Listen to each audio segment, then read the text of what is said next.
And so in the next project, we actually have our project leader here already. So I'm going to go ahead and stop my share so that we can introduce Jillian. I'm making you start a minute early. Do you need a second? Good. Hi everyone. My name is Jillian. I am just outside Jacksonville, Florida. I became an ambassador because I discovered citizen science when I was in college. I'm a big library person, so I'm wandering through the library, see a book about citizen science, and I was like, that sounds interesting. Let me check that out. And the rest is history.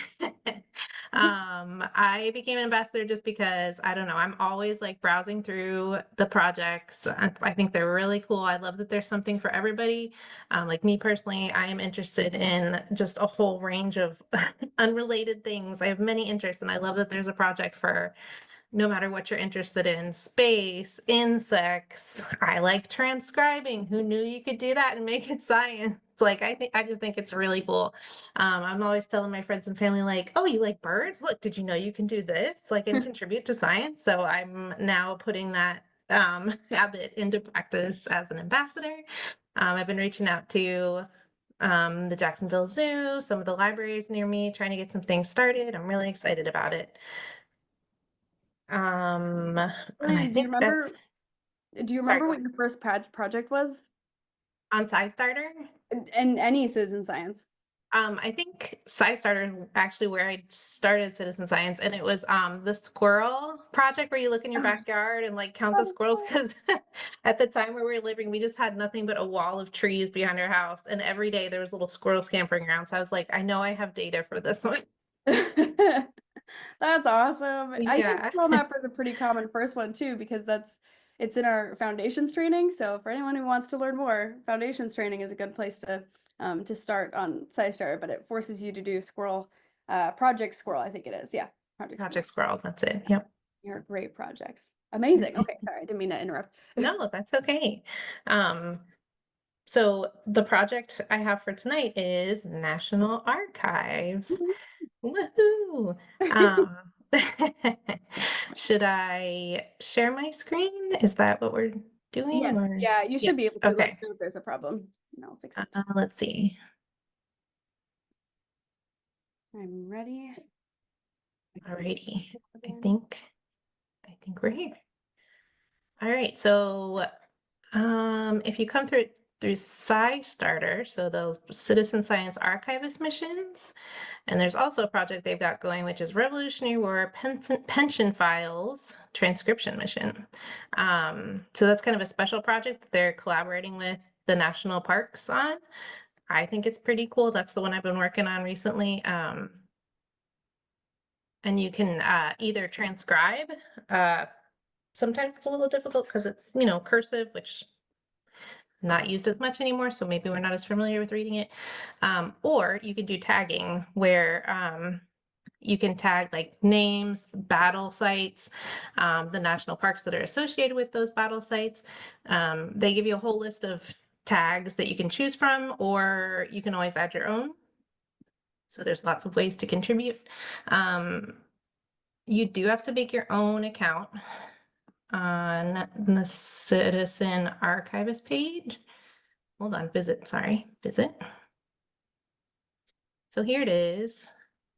Right now they're kind of featuring that Revolutionary War project. I'm already signed in, but you can do register and get started. Um, and then it's pretty standard, just username and password. I don't know if it's going to let me show you that since I'm already logged in. I Is that could okay, Emma? mine. Or Okay. well, yeah, it's okay. It's just yeah, if you're signing in or creating an account, I just asked you to do a it's login.gov, which is nice. So it's even more secure. Very fancy. So you can either search the catalog and find something that you're interested in working on, like maybe something from your state or some period of history you're really into, or you can look at their curated missions where they put everything together for you. So again, the Revolutionary one, they have JFK assassination records, unidentified aerial phenomena records, all pretty cool. However, these, the last time I checked, were completely transcribed already. Um, So fast. They were open for like 3 days, I swear. It was so It's really fast. It's like the same day I'm working on something, I go to do something, come back, and like that whole project is are done. so It goes really serious. fast sometimes. You can also help out here with things that haven't been fully transcribed. Maybe they're incomplete, maybe it's something a little difficult, but you can always jump in there and just try to finish up some loose ends they have. Outside the box missions, I always like to look down here and just see what they got. You can help with the 1950 census pages, which just came out not that long ago, I believe. So you can look for your family, ancestors, whatever, see if they're in there. I don't know. I love all this stuff. I was talking to Emma the other day, and it's like when you get into these projects, it's kind of like we said, like being a fly on the wall. Like you see some really interesting things sometimes, and you kind of feel like you're back in that moment in history, like listening to these people talking back and forth. I love it. So I think I'm going to do the Revolutionary War pension files, just because there's a lot of files there. I did want to point out there's also, they made some changes to the panel recently. The way you transcribe, so you can always click Get Started Transcribing. Whoops, backs this up. Hold on. There's videos you can view. I am more of a words person, so I like to read their step-by-step instructions, but it shows you what's going to come up when you start clicking through. You just click on the title of something to go there. Anyways, I can show you as we go, but this page is very helpful. It gives you all kinds of instructions for anything that you need to do, working with the panel, how to zoom in and out, how to open the transcription page, box, where you transcribe, how to save your work, how to not save it if you want to start over with something else. They also have transcription tips. So you jump down on the same page. And so their whole focus is about enhancing searchability. So they're not so much focused on how things are set up. Like sometimes there's columns, things are hyphenated. They don't need like a exact transcription. What they're trying to do is make this really searchable for anybody who wants to use these records for research, personal interest, whatever. They just want it. So if you type in somebody's name from the Revolutionary War, you're going to get all the records that pertain to that person. Or if you type in a certain phrase, you're going to get everything that pertains to that. So they're trying to make this search friendly. They're not worried about things like line and paragraph breaks. You can always add in little things like here they're talking about words that are crossed out. You can include in brackets crossed out. If something's really difficult, you can include in brackets illegible. You can make a note like here there's a stamp. You can put stamp in blue ink. So they just say do your best, use your best judgment. Love that. Okay, let's back up one more time. Join the mission. Let's see what's open today. So you scroll down and then you get all these states. It's noted some of them are already completed. I have been working in North Carolina. I'm from Florida. Florida's not up here, but we vacation in North Carolina quite a bit. So I'm interested to see if any of the places I'm familiar with might come up in these records. So here's a trick that we discovered. Lots of people are going to click on record number 1, and you're going to find that it's pretty well all transcribed. If you'd like to find something that perhaps not many people have looked at yet, you can come up here, maybe jump to the end of the list or the middle. So I'm going to hit page 21 and see what's going on back here. Here's the one I was working on before, Simon Whitehurst. So let's click on him and see what's still available. All right, so here's our transcription window. Takes a little playing with it to get used to it. But here's what I look at first. 12 out of 62 have transcriptions. Great, so that means there's still some available for us to work on. Now, having said the word available, when it says transcription available, that means somebody's already transcribed this page. The transcription is available to see. If we click on it, takes a minute for it to pop up sometimes. Okay, so this user has already transcribed this page. So awesome. Here's what we can do. We can do show details up here in the top right corner. This is the grid view. So here you're looking for an X by this little pencil. Check mark means it's already been done. Oh, here's one. Here's an X. We could work on this one. I like the list view easier for me to see because available means it's done. Not started means we can jump in and grab one. So let's try this one. We are on page. Now this is where I had trouble before because it doesn't jump to the right page sometimes. So I clicked on it, but it didn't go there. So now I have to go through there. Oh, that's interesting. Yeah, I know. They did go through the update, so maybe they have to Yeah. update several times. All right, so here's something we can work on. I don't see a transcription over here. It says not started, so we're good to go. I like to hit this extracted text first. So this is going to be the OCR, which I think stands for optical character recognition. So it's going to do like an AI machine read of this and give you what it thinks it says. So this is, I can almost guarantee you that it's not all going to be correct, but it gives us a nice place to start, kind of helps us read some things we may have trouble with. So I'm going to copy and paste this from this extracted text, control copy, and then close that and get my transcription window back.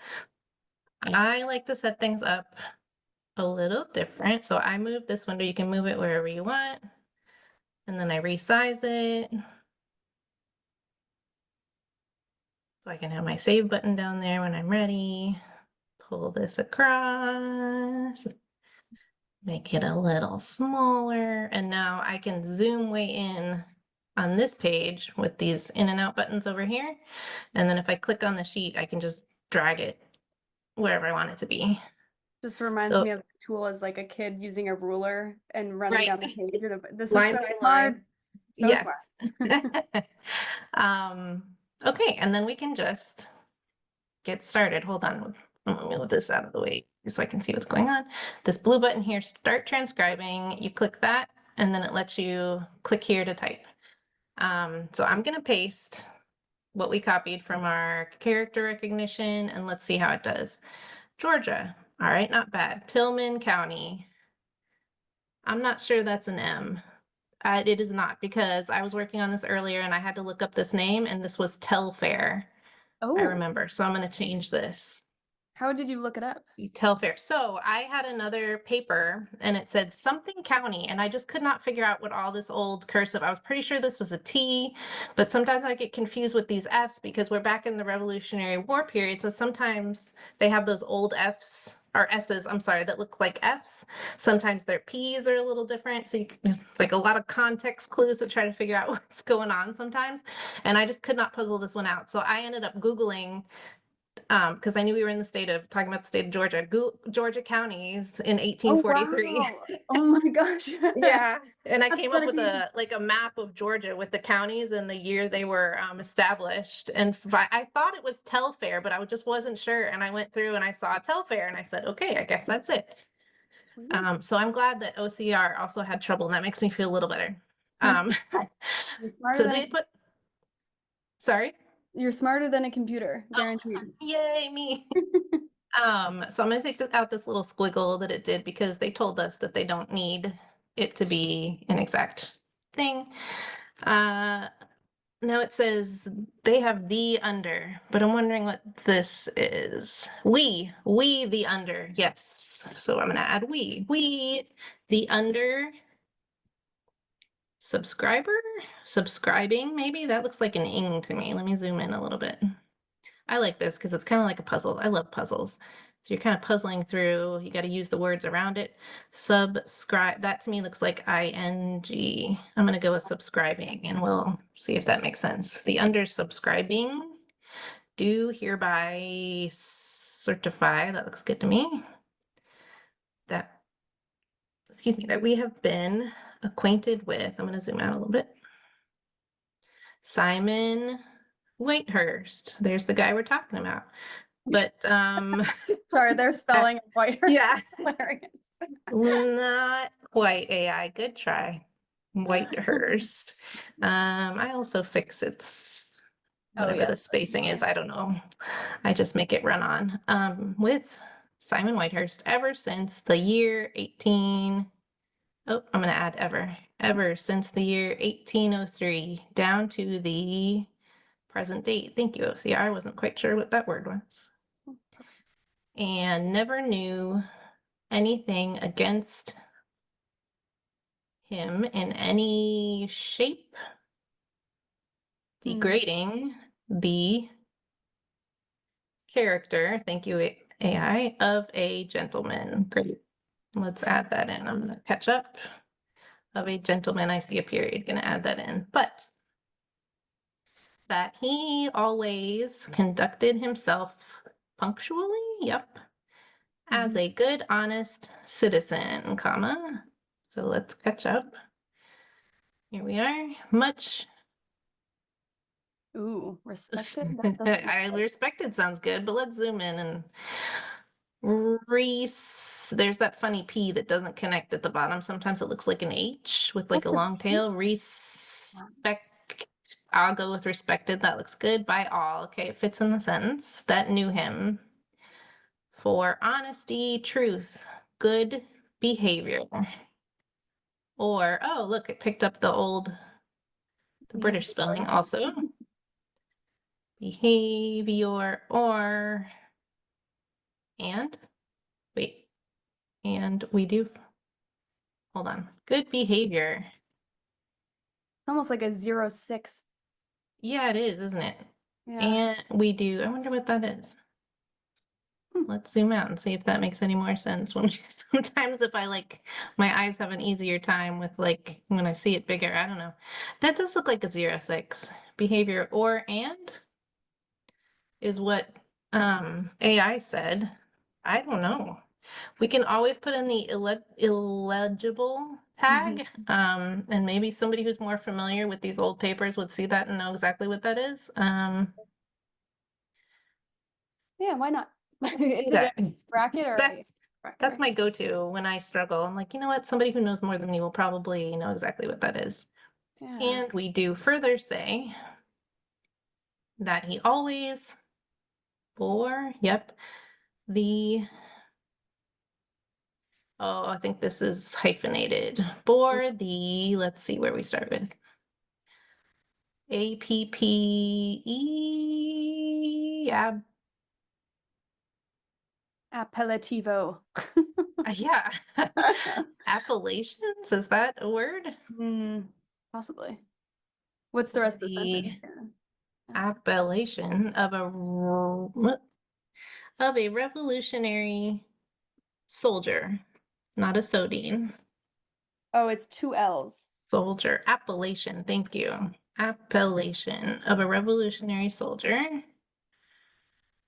And we do further say that we never heard of his being accused of having a disaster? Being a dissenter. Oh, that's good.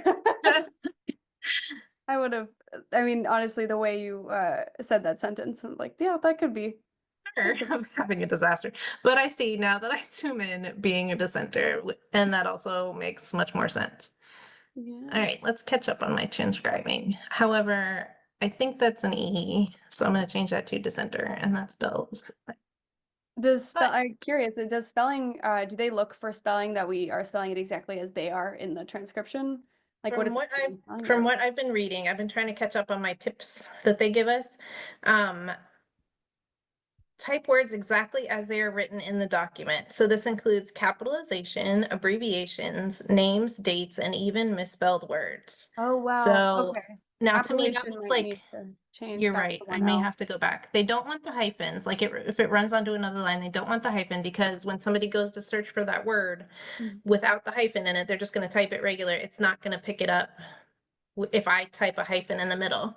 So that's Right. why they don't want hyphens when it's like a run-on word like that. However, you're right. I need to fix this. Because he only put one L. So let's change that.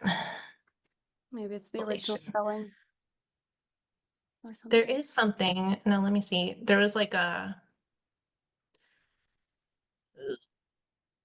was something where, now I'm never gonna be able to find it. Is this it? Hold on now. So this is like transcription tips again, but they go a little deeper. There's a link back from that other transcription tips page, and this is where they explain like why we're doing this and what's helpful. And then they go into kind of these like really specific tips about this project that we're working on. So this is where they talk about that funny P, a tall Oh, ascender open bowl P.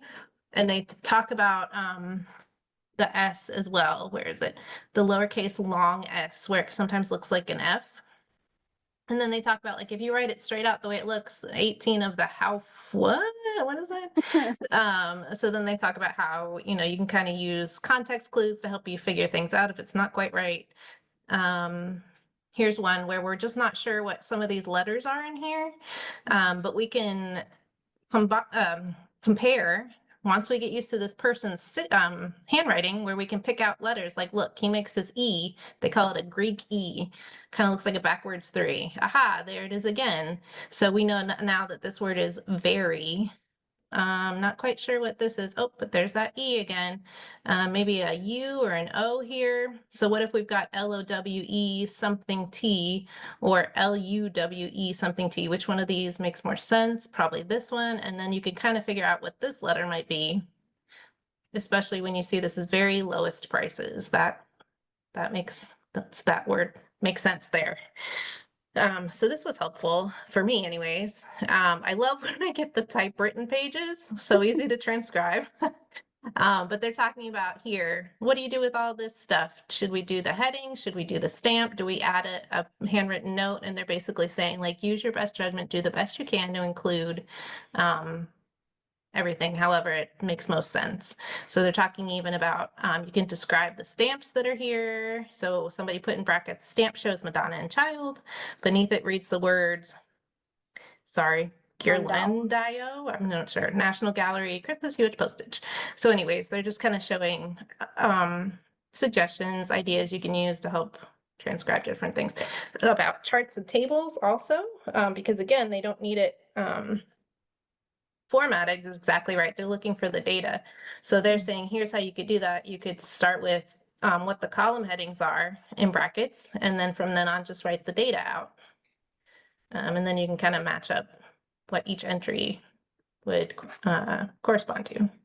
So that all these tips and tricks are super helpful, kind of overwhelming at the beginning, but you kind of can remember as you go through, like, oh, I got a map. I remember there was a part about a map. Let me go back and see, you know, how they handled the map. Mhm. Also, they Bingo have this card. they have this Revolutionary War pencil pension file bingo card you can print out. You and your friends can play Revolutionary Bingo. So every time you find one of these cool things as you're transcribing, oh, someone was killed, bingo! Like, and you can. They have what do they call it? Oh, I just blanked out, but they have basically like a hub where you can chat with other citizen archivists and you can share your bingo card. Wow. That's, Yeah. have you Fun shared a stuff. bingo card with anyone? I know I gave you Not, what, 1 day to. I know. I have not, but I do have my bingo card. I haven't gotten a bingo yet though. Still working on it. I got prisoner of war. I checked that one off today. That's exciting. Mentions wife and children comes up quite a bit. Mentions a general. You can generally get that one. Camp life, pretty good. So this is a good card. You're almost there. Yeah. So actually, this might be a good time to pause for a second because I realized we didn't really talk about the Revolutionary War pension files, what that actually means. Do Oh, you have right. like a general definition of for what this grouping of archives is related to? Yeah. Sorry. So here's their little blurb about it. Um, Ooh. let's see, they consist of applications and other records pertaining to claims for pensions and bounty land warrants. So they contain valuable details about Revolutionary War veterans and their families, such as rank, unit, period of service, age, residence, date and place of marriage, all kinds of things. You can also find copies of marriage or other family records, information pertaining to marriage, military activities, details about soldiers' lives, along with letters, diaries, or family trees. So interesting. And then they ask you also while you're transcribing, if you come across an interesting story or you find something about like a famous figure that lots of people would recognize, like Benedict Arnold or something like that, share your story here. and they'll collect it into kind of this like story page where everybody can come and just read like the most interesting little tidbits from these pages. Um, Wait, is that as explores? Oh yeah, we do have a direct link. I wasn't sure if it's you have to submit a story to see it. oh But no, sorry. I think this is you can submit or view here. view the So proof. let's see. And then you can view the Oh, file and read along if you'd like to. Oh, after losing an losing an eye eye. in the Stonefield battle, free man of color Charles Rowe re-enlisted 2 more times, including acting as a substitute for another man. Wow. Good for him. Good grief. He, Seriously, that sounds rough. he well remembers that while they were at Elizabethtown, that a number of soldiers died in consequence of eating lime mixed with their flour. Eee. That's not good. This one had to hide her children's clothes among weeds near the house to keep them from the British. My goodness.